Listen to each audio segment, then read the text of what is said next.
Hi everyone. So this is actually, it's been quite a long time since I did a video speaking directly to the camera.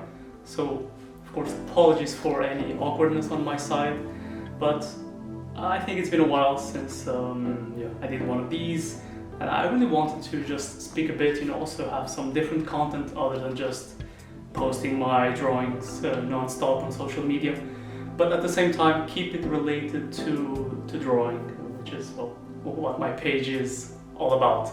So with that in mind, I would like to just provide a bit of an overview. This is something that is being requested quite a bit, an overview of what it is that I use to do my drawings, my current setup. So yeah, let's jump to it. So one of the first things that I think everyone asks me, one of the very first questions that I receive whenever I'm doing my videos on drawings is really actually, hey, what is the the pen that you are using? And the answer to that, it depends. It depends on what it is that I want out of the drawing, what I have available. Maybe I'm on the move and I don't have all my material with me, and also different choices. Do I want a thicker line weight to my drawings? Do I want a lighter line to my drawings? What is it that I want? I'm looking out of it. Do I want some gradation? Do I want some more control? Do I want it more loose? So with that in mind, I do have a couple of pens that I use that I can show you, and you will see that, well, most of the time when I'm just traveling or walking around, I carry this, I don't even know what you call it. I carry with me this pen holder, and you see that at least for now, most of the pens that I have here are Pentel brush pens. They're very good to just carry around, have a couple of them with you. There are a couple of variations. I'm not sure if it's easy to see on camera, but there are a couple of variations. Of course, you have like the traditional standard, this one, the traditional standard black brush pen. I think this one is actually the Japanese variant from the text. Probably I bought it in Japan. I also have this one that I really like. Unfortunately, it's not available in here in Europe. It's the big one. And by big one, it's this. It has a bigger than usual brush tip, and for my drawings, let's say so for example, this one in blue was made in location, what you call urban sketching. This one is made on location, and it was made using the blue Pentel brush pen, steel blue. I really like the steel blue tone. I think it works quite nicely for just regular drawings. So yeah, I would say that currently like 50 to 70% of my drawings are made using these brushes. This is actually one of my sketchbooks. It's a moleskin sketchbook, hardcover. Whenever you're buying a moleskin sketchbook, try to buy ones that have that have clearly defined that they are for art and not just for writing. This is important because otherwise you have a chance of the ink bleeding through. So for example, in this page, I have a drawing on the other side and the ink didn't bleed through. If it's just a moleskin for writing, chances are that the ink will bleed through the paper, so be on the lookout for that. So this is one of my sketchbooks. And yeah, I also use occasionally the Design Artist brush pen, which is their thinner variant. It's really for more control lines. You're looking for thinner lines, less gradation. I think it's also a pen that is harder to use, definitely, compared to the regular brush pen that I have. This one you have to be more in control of what it is that you're doing. You have to be more, I think you have to be more assured of, you know, the lines that you're going to place, where you're going to place them. So yeah, because of that, it is definitely a more technical, more complex pen. The other brush pens that they have, especially, you know, the ones that I just showed you, this one, because there's a bit of ink gradation you can play with, depending on how much ink you have on the barrel. You can do, you know, fainter lines that can kind of guide you as you are going through and placing the more final lines. So yeah, really like using them. One additional thing that they have is they actually have a version of their brush pens that is waterproof. This one, it has the gray body. That's how you distinguish. Perhaps not the easiest way to distinguish, because you think, oh, it's the gray one, it's probably a gray brush pen, but it's not. They have different colors, but you know, the gray body usually just means, hey, this brush pen is waterproof. The ink is thicker, it's more black as well, so you have less of a gradation there, you have less of a tone change. So that's something to keep in mind, of course, when you're doing the drawing. And the lines are, yeah, definitely more intense. So if you're someone that thrives like myself in using, you know, more, you know, lines that have a bit of a gray shade to them, this one might also be more difficult to use. And yeah, most of the drawings that I do, like I just said to you, are made using the brush pens. And with that, I do have to say that, of course, I do have my sketchbook upcoming. So just to, this one's still a proof version, but you have here the cover. The final version is actually being manufactured right now. Be on the lookout. I'll start posting more content on the book. But here's a quick preview of what you can find inside. But yeah, I'm very excited for it. Most of the drawings here are made using brush pens, and I'm very, very excited for, you know, to have the book available for you guys to check out, you know. So yeah, it's definitely upcoming. This is the proof, but the final version will have a drawing on the cover. One additional, or rather, one brush pen, not brush pen, ink brush, that's ink brush. One of the things that I've been using more and more is the ink brush, which is this thing right here. So thin body, it's a brush that has a thin body essentially. It doesn't have a ferrule.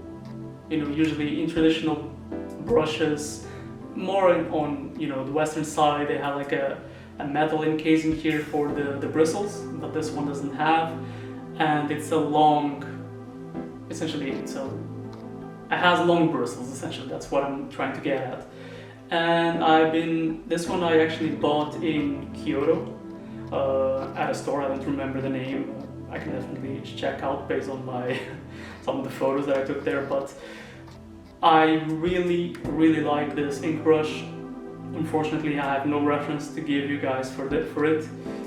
I would, you know, if someone were to come to me and say, hey, like a company, hey, would you like to have, you know, your own brush custom made for you, I would definitely follow something along the lines of this.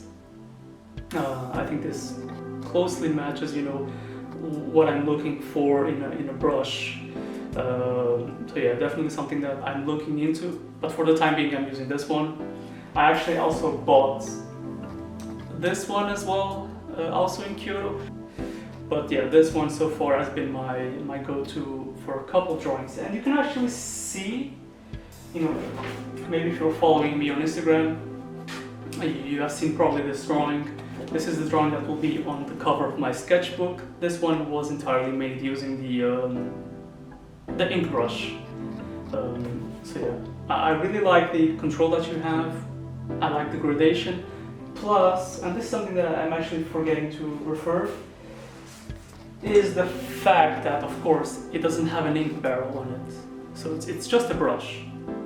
But you also have, I mean, the way to put ink on it is either you use like a, just an ink container.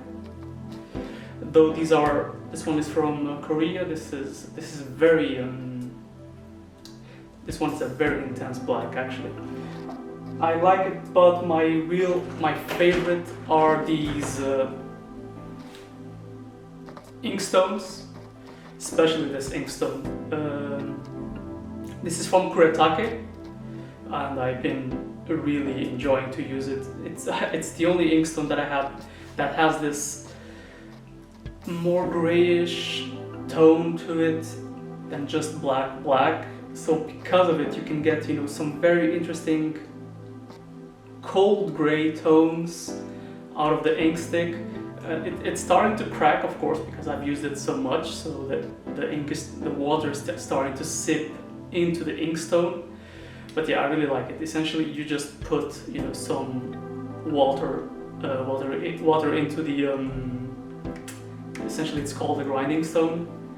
You just grind the ink stone, the ink stick, into the ink stone, and it produces ink that you then can use, dip, and then paint, or draw.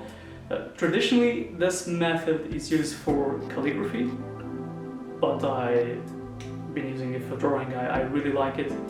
It's something that I definitely looking to explore more and more, incorporate into my drawings. And one additional thing is that the ink that's produced from these ink sticks, it's actually waterproof, so you can actually paint, with watercolors after the drawing is done.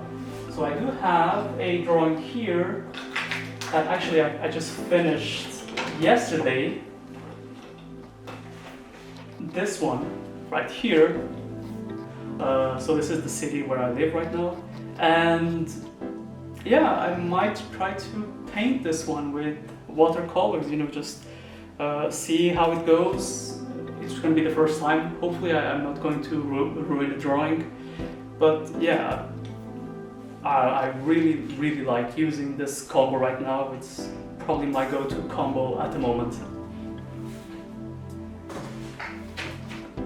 Of course, it's not all ink stones, ink brushes, or brush pens. I also really like to use, though it doesn't get shown as much, just a traditional ballpoint pen.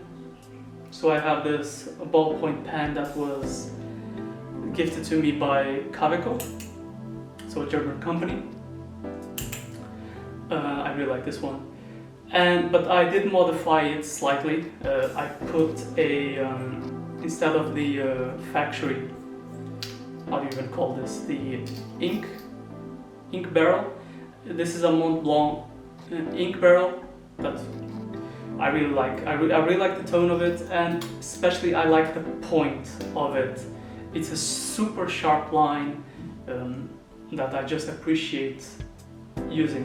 I'm really hoping that I'm able to, do some additional drawings just with the ballpoint pen. It's just that they take a bit more time to, make something that's good looking while recording. Because you really need to pay some attention and time to the rendering, at least in my style. And with the brush sticks and the ink brushes, you can just quickly create some texture, some shadows, just passing the brush. While with this, you have to rely on other techniques like perhaps some cross hatching. As for paper for my drawings, the one thing that I do prefer is is watercolor paper for the most part. Watercolor paper that has a soft texture to it. By soft, I don't remember the name. It's either a satin finish, but yeah, my favorite is this one that Fabiano makes. Currently, it's my favorite paper. The only downside is that it is a very expensive paper. So it's not something that I do use often. For most of my drawings that you see online are actually posted using these. But yeah, it is an expensive paper.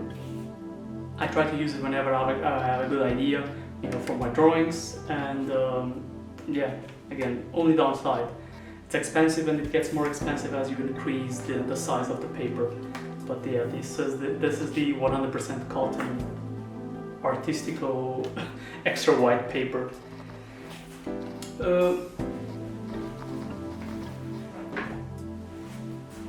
But again, moleskins, like I just said before, they work very nicely with brush pens as well.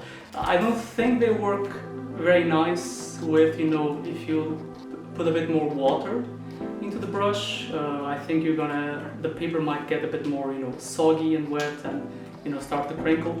But I think moleskins are actually also very nice for just drawings in overall. And you get some nice, it has this off-white color that is very pleasant. So for example, this drawing that everyone seemed to love a couple of weeks ago, yeah, you can see that has a very pleasant off-white cream color to it. And like I said before, the ink doesn't bleed through, so it just makes for a very nice and attractive paper to draw on, and definitely much more affordable than the Fabriano paper, which is very expensive. Other brands as well, they provide, this satin finish watercolor paper. I've tried many, and yeah, for the most part they're actually as good as the Fabriano. It's just that the Fabriano has a bit of a different texture. I don't know what it is that they do, where the fibers are, cross. I really cannot explain in detail paper like I can with brushes. But yeah, Clairefontaine makes a super paper as well for you to experiment and try your drawings on. Now, what else do I have here? Not recently, a couple months back, I got this Mont Blanc sketchbook that I've been trying.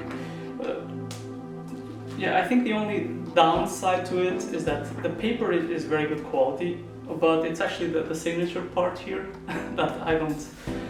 Perhaps if the paper didn't have this, I would like it even better, but it's very high quality paper, so that you can do for your drawings. I really like it as well. So this is a recent drawing. Plus, it's a very flexible sketchbook, high quality and made in Italy. It's really, I like this one quite a lot as well. You can just lay flat very easily. So yeah, this is one that I'm using more and more lately. Yeah.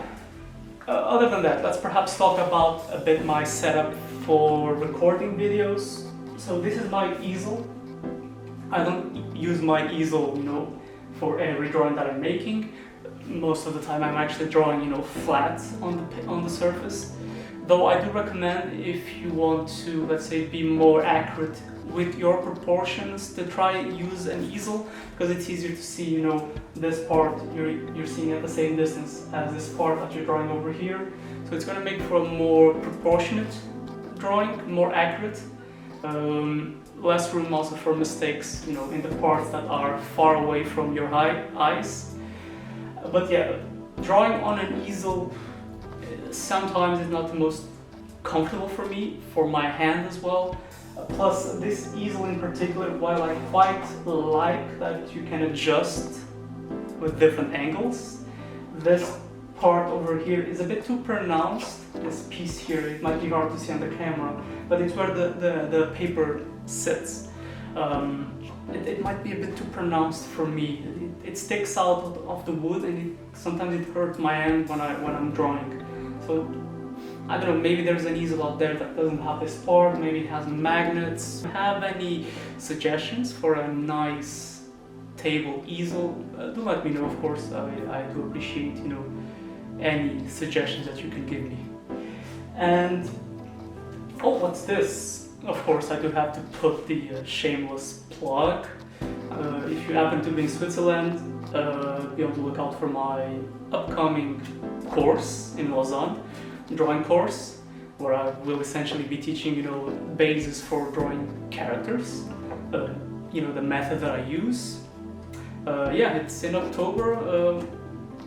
if you're interested, please do, go check it out. I think it's gonna be a lot of fun. It's gonna be 6 to 7 hours with me, just me explaining the method that I use, materials, how to approach the drawing, all those things, how to avoid chicken scratch as well, those techniques, forbidden techniques. And one very important piece of the puzzle, first, of course, is the ring light that is currently, holding the camera as well. This is so that, I'm drawing at night for the most part, so the ring light does give, the light so that the recording is pleasant. Ideally, I would, be drawing during daylight, which is even more pleasant to the eye, and you get the accurate color reproduction. You can see exactly the color as it is. Apart from the ring light itself, the other key piece of the puzzle for my videos is the support for my drawings, for my camera actually. So this is the Archron creative stand, creative mount, and this one really has been a game changer for my videos in that it's a super stable phone holder that you can just put safely your phone over here, and this thing really was able to allow me to focus much more on the drawing rather than on the setup for the recording of the drawings itself, and probably one of the best purchases that I made for my setup, alongside the ring light as well. As for the camera itself that I'm using to record the videos, it's actually just the iPhone camera. So I do have the mic here just to record my voice. But yeah, using the iPhone camera, the way that I prefer to work right now, because of the limited time, is really to just record everything and use, do every step of my workflow within the phone. So I don't turn on my computer for my videos to edit or process or whatever. Everything is done within the phone itself. This allows the workflow to be very nimble, so that I can just quickly record, quickly edit. The edits are actually very minimal, as you can probably see from my videos, and then just quickly post on either Instagram or YouTube, depending on where the video makes sense. So yeah, this was just a quick overview of my drawing materials and my current setup. I really hope that you like this video. It is a bit different than what I usually do, especially being in front of a camera myself. But yeah, I just wanted to do something different, have something different also to not just being the drawings every day, but also perhaps explore a bit more content where I'm just sharing a bit more my experience with drawing. Plus, I think we're about to hit a big milestone, at least on Instagram, with the number of people that are checking my content. So I'm very happy for that, and I also wanted to have something different to post and have available. This is merely a small fraction of the drawing material that I have, what I just showcased. I have so much more that I can show, but of course, please do let me know if you would like to see like a continuation of this video, more materials. What is it that you would like to see? Just post a comment. It's helps me, helps you as well. Hopefully, with the content that I'm sharing, all the tips. Yeah, please just let me know if you liked it or not, and we'll see each other on the next video. Thank you so much.